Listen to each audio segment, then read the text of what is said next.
Hi guys, welcome back to another episode on narcscon. On my channel here, we delve into what is narcissistic abuse to see or recognize behavior patterns that we may have been subjected to, particularly in an intimate relationship. So at the moment, I'm doing a series on how the narcissist manipulates. Now, this is somebody who suffers from NPD, the Narcissistic Personality Disorder. This is part 2, and I've decided to use this particular manipulation technique on this video because it's probably the most important one that the narcissist will subject you to. We're going to look at isolation and how the narcissist isolates their victim in an intimate relationship. They do this in other relationships as well, but for the purposes of looking at the manipulation tactic in all its intensity, we're going to look at the intimate relationship setting. The narcissist isolates using this technique because once they successfully achieve the isolation of their target, all the other manipulation techniques will have far more effect, and that's why I've picked it to start off with. So let's get into it and see if this resonates with you and see if you believe you went through this. It's also a diagnostic tool for you to decide that maybe you were in an intimate relationship with a narcissist. And by understanding it, you can educate yourself about it and you can look at your part in it and you can recover really, really well after what you've been through, even if you feel that you can't. I promise you can. Just get the understanding, look at healing yourself, and you'll go away from this experience a better person for it. Okay. So I kind of look at the narcissistic relationship like in a warfare structure. And I've done this before in some videos, so check them out if you'd like to see the 3 series there on why the narcissist kills and destroys and steals. I use that analogy there. If a narcissist can isolate their victim, they have a lot more success using the other different manipulation tactics that we're going to get into in the next videos, next in the series. They do use all the tactics in conjunction with each other because it makes the overall control of their target easier. Some narcissists will hone in on particular manipulation tactics because they're more effective on that particular victim. So awful as it is to say, you will have been subjected to a customized manipulation schoolbook or manipulation strategy on the narcissist's part. They will use the ones that are most effective with you. What is isolation? What's it about? The narcissist needs you in a very tight relationship with them. And I believe they isolate people from their loved ones, from any outside influences, from their friends, from their family, in order to gain full control of their victim. I also believe that they always will, in their lifetime, replay the situation they found themselves in as children.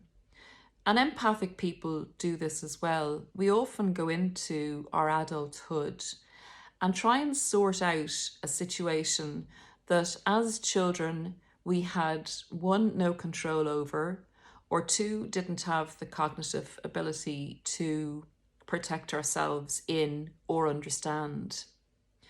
So empaths do this as well. We tend to relive situations that we couldn't solve as children until we solved them in adulthood. And that's why some of us are attracted to narcissists, because we want to sort out what happened to us as children. And that's why the healing process is a wonderful process after being with a narcissist. When you look at your own activity in the relationship, it gives you a lot of clarity if you heal in the right way and really look at things that happened with the narcissist. So I believe that the narcissist wants to recreate that parent relationship, that one-to-one where they had the parent who abused them or the caregiver that abused them specifically, which was the fertile ground for the development of the narcissistic personality disorder. I believe that each of their intimate relationships, where they decide to take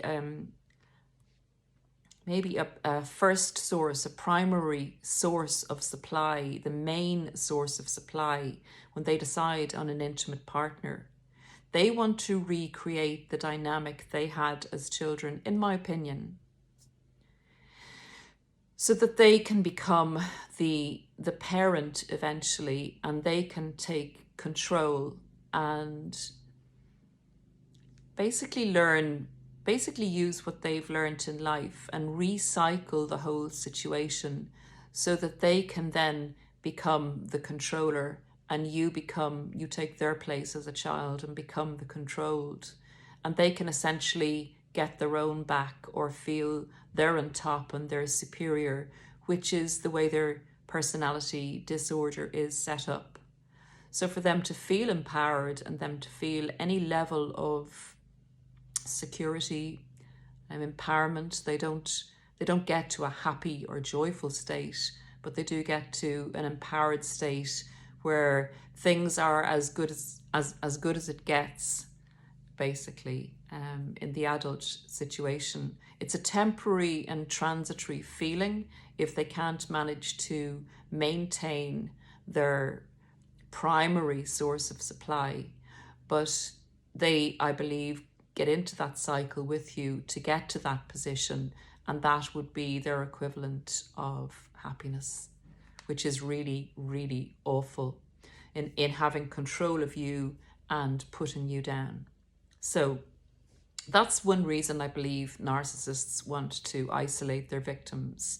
And the other reason is that the other manipulation tactics are more quickly and intensely effective on you to gain that full control. So you remember, narcissists get into relationships to have you as just an extension of themselves. A normal person gets into a relationship for a lot of different reasons, but the main reason would be to give love and receive love. The narcissist isn't interested in giving love, but they are interested in receiving love. So they need you to do exactly as they want you to do. They do not want to broker any objection from you. They do not want to see any agency from you, any kind of you putting yourself or your needs forward. They want to actually beat that out of you, manipulate that out of you, so that you are going to be a perfectly, fully functioning, servile extension of them. So when they decide they need you to do something, you don't object, you go along and you do whatever the narcissist wants you to do. And it's always giving to them at the detriment of yourself. So that is the place they want to get you to. But obviously, if they go out and just, meet someone new and start these awful manipulation tactics immediately, it's not going to work. They have to do a buy-in. They have to invest in their first source of supply, in their intimate partner, in order to get the hook in so that they can bring you fully under control. So that's the reason that they want you isolated. They want to replay the parent role, replay and become the abuser instead of the abused, and also to get the benefit of your energy and whatever else you have to offer a narcissist, and they will decide what that is. You may even be unaware of it. At this stage with the education, looking back, you may be able to pinpoint what they were actually after. Okay, how do they do it? They start with the love bomb and they're all about you, which really throws you off because you really, really believe and fall in love with them and believe that they have your best interests at heart. Covertly, they only have their best interests at heart. But in order to kind of hypnotize you, to get you dependent on them for all your validation, they need to strip the other sources of your personal validation and reflection of who you are and your identity away. So initially, to throw you off kilter and to not raise any red flags, they will be very, very interested in getting to know your family and your friends or your work colleagues or whoever is in your life, whoever is important to you, and also whatever you do that's important to you.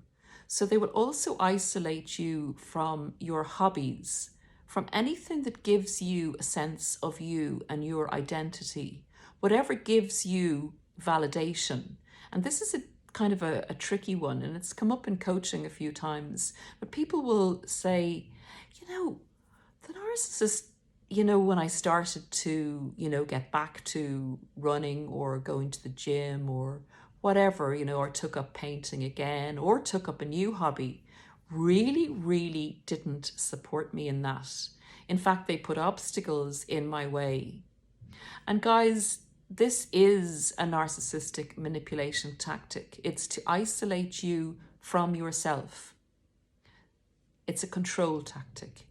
Anything that reflects or gives you validation or gives you value or gives you separateness or individuality, the narcissist will want to take from you. They'll also want to have control over how you look and how you dress. So you, again, are going to be an extension of them and will reflect back an image that is them, not you. They will initially, as I said a few minutes ago, really, really concentrate on getting to know who you are and what makes you tick and what gives you color. And again, at the end of a relationship with a narcissist, you'll be drained. You will have lost your sense of identity. You will be colorless, so to speak, in relation to things you actually like to do, things that make you the person that you are. It's an extraordinary and awful process, and it's subtle and it's really slow. So the information gather in the love bomb stage and totally confuse you and have you buying into the fact that they're really interested in you as a person, want your best, everything that's best for you, and you're kind of delighted that they want to get to know your family and friends so well. You really feel you've possibly met your soulmate here. What the narcissist is doing is they're doing intel. They're doing the pre-attack surveillance. They're looking at what people are of the most influence on you, who you do listen to, who's easy to manipulate, who would be for them. They identify threats, so to speak, they identify threats and your possible defenders. So before they actually go into the devaluation attack and use their manipulation tactics to the full throttle, they will identify who's a threat to them in your in your ensemble, in your family, in your friends. They will stop you from doing your hobbies slowly, and you will be spending more time looking after them and their needs, fighting their battles, buying them clothes, buying yourself clothes that aren't really a reflection of you. You'll spend less time with your family, and you will always be in their company with your family. They'll slowly start to look for any sibling rivalries, and they will purport to be your supporter and your protector against anyone maybe in your family who you have sibling rivalries with. They will sow seeds of doubt about the people you're close to. They will brainwash you into believing that it's you and them against the world. They will make you distrustful of people you've trusted all your life. They will tell you that these people are jealous of you and don't have your best interests at heart, but they do. It's insidious, guys, and it's really subtle. It plays on the lesser part of yourself. It plays on your fears and your self-doubt, this isolation process. It makes you very, very dependent on one person, one source of validation. It's like saying depending on one source of food. And when the food runs out, when that source of food runs out, you have no other options. You've closed those options off, or they're in the very far distant country. So when the narcissist has convinced you that they are for you and they are for you alone and they are the source of you, they are where you begin and where you end, at that stage they will really go into the stage where they use the other manipulation tactics that we'll talk about in videos to come and podcasts to come. I start with podcasts also, just to get the word out there, guys. Consider subscribing, please. We need to get this word out there. Hit the like button if you like what you're hearing. If it's giving you value, it may give someone else value. So guys, they will begin to, if they haven't already, they often will use their manipulation tactics in conjunction with the process of isolation. But as I said, when they have more successfully isolated you, they will up the intensity of the triangulation, of silent treatments, of mini discards, of gaslighting. Isolation is part of gaslighting. It's changing your reality of how you perceive the people that love you and how you perceive yourself and who you are. The narcissist will isolate you instinctively because that's the way they operate in their life. They see other people as threatening. They see other people in their own light. They don't believe other people actually have any love or empathy, that it doesn't exist, that people are out for themselves only. So isolation is an instinctive way they live their lives. They also know that sometimes they will actually be aware of the fact and have a dialogue going on with themselves about you and your family, and if anyone in the family has gone against them or has, upped you a bit or suggested that you're tired and maybe you'd like a break, and could your partner, the narcissist, maybe do a bit more, that will be a big down point in relation to how the narcissist views that particular family member, will be a real threat. So the narcissist can actually have a dialogue with themselves and say, those effers, or that expletive, we need to get rid of them. I need to get rid of them. They're just, every time she, goes and sees that person, I have problems. That person makes problems for us. They're causing us problems. I need to do something about this. So they can actually be cognitively aware and have a dialogue with themselves and actually know that they're purposefully going to do something against that person. And they will exert control over that family member who's threatening your relationship by intensifying a campaign against them with you subtly to make you doubt them more.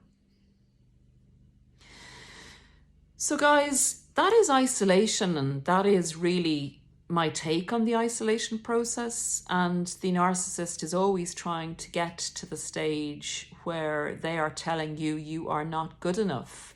And it starts off subtly where they tell you you're not good enough with their isolation and other manipulation techniques. They do want to get you to the stage where they will actually, if they need to, discard you. But at various stages along and in the relationship with the narcissist, they will put you down in order for them to feel empowered, to feel in control, to check their control on you. And it's much, much easier to do this if they have you isolated in a single cell with them and no one to come to your aid, and you to feel that no one will come to your aid because maybe you've agreed with the narcissist in the initial stages and actually helped the narcissist isolate you from your other sources of validation and support. Have a very, very blessed day and weekend, guys, and I look forward to seeing you and talking with you again in either another video or podcast going forward. And we will take on another manipulation technique of the narcissist in this series in the third video, which will be coming out in a few days' time. Take care, guys. See you again. Bye.